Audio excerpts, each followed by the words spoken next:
রাফি সবসময় বড় স্বপ্ন দেখত। সে চেয়েছিল ধনী হবে, তার নিজের বড় ব্যবসা শুরু করবে এবং গ্রামের সবার জন্য উদাহরণ হবে। কিন্তু সে সবসময় ভাবত, আগে কি ছোট কাজ করে কিছু লাভ হবে? আর তাই সে কিছুই শুরু করল না।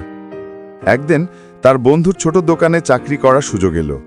রাফি প্রথমে চিন্তায় পড়ল, এত ছোট কাজ কি আমার স্বপ্নের জন্য যথেষ্ট?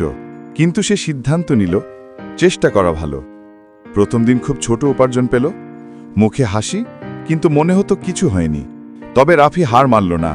প্রতিদিন সে প্যাকিং, বিক্রি, ক্রেতার সঙ্গে হাসি মুখে আচরণ সবকিছু নিখুঁতভাবে করত। কিছু মাসের মধ্যে দোকান বড় হতে লাগল।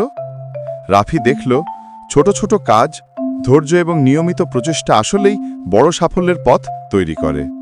1 বছর পর রাফি নিজের ছোট ব্যবসা শুরু করল। আজ সে শুধু ধনী নয়, বরং গ্রামের অন্যদের জন্য অনুপ্রেরণা। তখন সে বুঝল, বড় স্বপ্ন পূরণের জন্য ছোট পদক্ষেপই সবচেয়ে গুরুত্বপূর্ণ। মোরাল: ছোট কাজের প্রতি মনোযোগ এবং ধৈর্যই বড় স্বপ্নের চাবিকাঠি।